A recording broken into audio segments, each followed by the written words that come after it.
Well, hello there. Welcome to Monday Quilt Chat. Good to talk to you today. I missed you guys on Friday. I'm so sorry. I only had 2 photos that came in on the email to share, and the only thing I had to share of my own was more of the red and white blocks and the hexagons, and I was like, that's just really not enough to make a video with. It could have been a short video, but there were things going on that day as well, so I just decided, you know what, I'm just gonna forego it this week. Nothing bad's gonna happen if I don't do anything. So here I was anxious to get back here for this Monday video though. So everything's going fine. We moved campsites today. We were in Boulder City, about 30 minutes outside of Las Vegas, and now we've moved. It appears to be the south side of Las Vegas is where we are now, and pretty uneventful move. It only took us 30 minutes to get here. Of course, it takes all morning to unhook everything and stow everything away and make sure, you know, nothing's gonna rattle around on the trip over here, but everything was fine. And then of course you get here and you have to take it all back out again, so sounds like a drag, but it's not as bad as you imagine. The trailer we had before, the camper, the little one, was a lot more work actually than this one is, because this one has a lot of automatic stuff on it, so that makes it a whole lot easier to set up and break down. So here we are for the week. This is the retreat week. You're watching this on Monday. I'm doing this on Sunday, but Monday is the first day of the retreat, but it doesn't really begin until the evening, which is 6 p.m., and it's just going to be sort of a orientation type of thing, meet and greet type of thing on Monday, and then the rest of the week will be hitting it a little harder on the retreat and the activities to do with the retreat. And I thought maybe you would like to just know what's going on with the retreat, what we're going to be doing from day to day. I opened the email that they sent me early on once I had signed up that gives you all the details of the retreat, and it has a theme. It's called English Garden. And I'm not sure how that's all going to shake out through the week, but I imagine there's a lot of the projects that we will learn and do will have to do with that sort of fabric, that sort of genre of quilting, I guess you could say, English Garden. Monday, 6 to 8:30 p.m. is like a little dessert meet and greet, get to know type of thing. Tuesday, that we get breakfast every morning. They will have that, and the dinner is provided as well. I think that's what they decided to do. That's what it still says here. At one point they were saying that a lot of people would rather have had like a brunch lunch sort of thing instead of a breakfast, but it is saying breakfast and dinner is being provided, and then you're on your own for lunch. So you can go as early as 9 a.m. starting on Tuesday, and that goes the same for Wednesday, Thursday, and Friday. Tuesday we'll be having an English paper piecing class, so everyone will be able to participate in English paper piecing. I'm not sure anything about the pattern, if it's hexagons, if it's some other shape of paper piecing, but that's what we're going to do. And then there's another class, One Block Wonder. And then we'll have the New Stash Garden Watch Party and a late night sew-in on Tuesday. Wednesday, breakfast again, a class for the DIY seam ripper. And if you're not familiar, they teach you how to use a wood lathe and actually carve out your own seam ripper. And some of the retreaters last time I went in October, they did that, and they had a lot of fun doing that. And then there's a class also, landscape wall hanging, and I know I'm going to be taking that one for sure. And then after dinner, there's a fox hunt and flower discussion. No idea what that's going to be. Should be interesting. Friday, breakfast again. The class will be a coin purse. And then another class called Redworks Design. And there will be a formal banquet for dinner. And then closing night, awards and pictures. And then Saturday is heading back. I believe we're heading back from the area on Sunday, I do believe.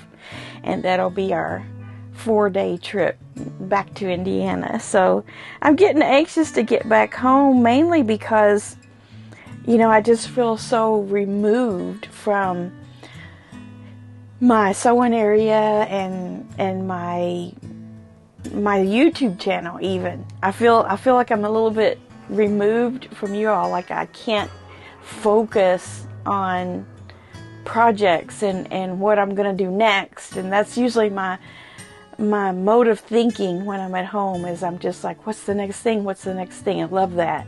But when you're away from home and you can't see your stuff, it's kind of like I'm doing these 2 or 3 little projects here and there's nothing else after that, which is not true. So it's just a weird feeling, but I think I'll be glad to get back home and back to normalcy.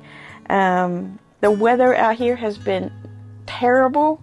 I probably would never come back here again for a long stay, unless some years went by where it was way different during this time period, and then I would be maybe tempted to try it again. But I think next year, if we do a month in February, we're going to head due south, Florida or something.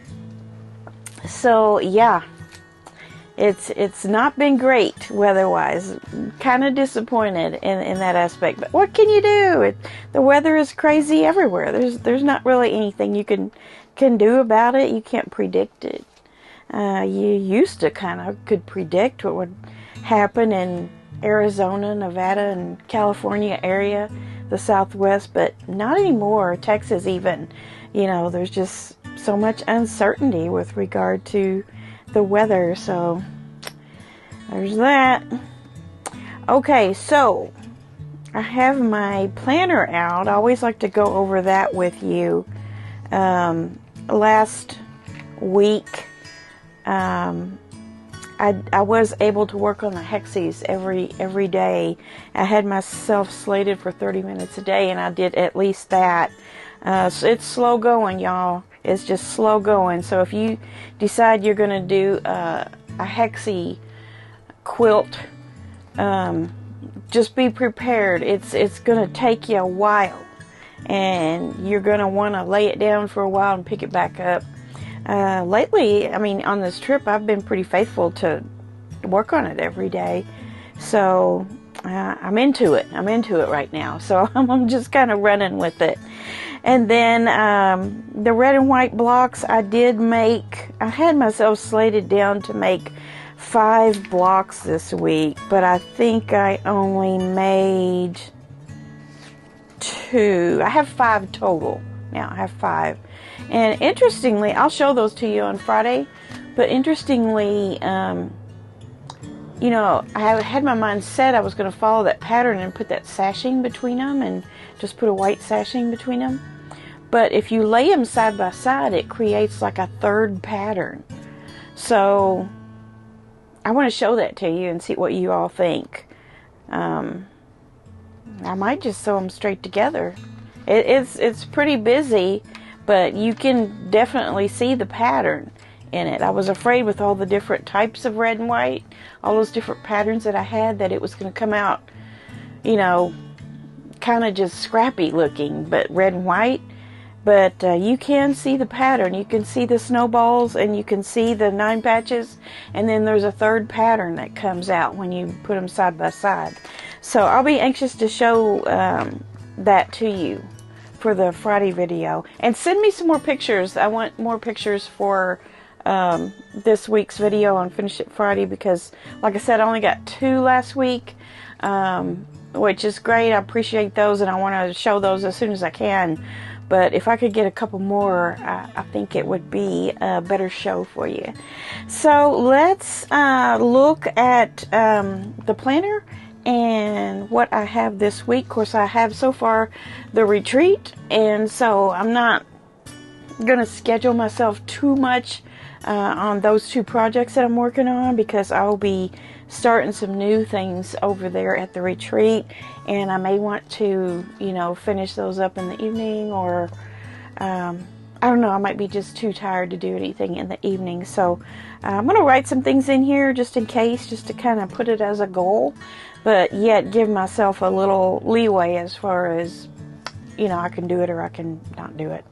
Here is the quilt this week. Interesting, isn't it? It's called Ruby. Black and white and red. 30 by 40, so this is like a wall hanging. Penny Clanton, Buffalo. Penny Clanton, that's who did it, from Buffalo, South Dakota. This mother-daughter project was great fun for Penny and her daughter, Shasta Alexander. Shasta created the original Art Deco era design, and Penny stitched the machine applique and machine quilting. They designed it for the Great Wisconsin Quilt Show Challenge, a virtual quilt event. The winners will be traveling to a variety of shows in the next year, and Penny and Shasta are hoping many people will have the opportunity to see it in fabric as well as virtually. Well, they're just a couple of talented gals, aren't they, mother and daughter? And here's the up-close picture of the quilting. You can see the facial expression there. Very, very Art Deco, I would say. Very interesting. That's what's so great about quilting. You can just take it so many different ways. If you like Art Deco, if you like modern, if you like Civil War, if you like, the Lori Holt and all of that, you can just take it any direction you want. There's several directions that I like, and I kind of stick with those, but I admire all different types. So Blue is growling because he just heard Mark come through the door. Who is it, Blue? Who is it? It's Dad. It's Dad. Alright, so I am going to be retreating this week, and I will keep checking in with you on the Facebook group as things develop there. And also, I have a cool video for you on Wednesday. It's mostly prepared already. I did take up another little project on the fly. I think you'll like it. So stick around for Wednesday's video. That'll be coming up next. And until then, we'll see you through the week on the Facebook group and on Friday for Finish It Friday. So have a great week, and we'll see you soon. Bye.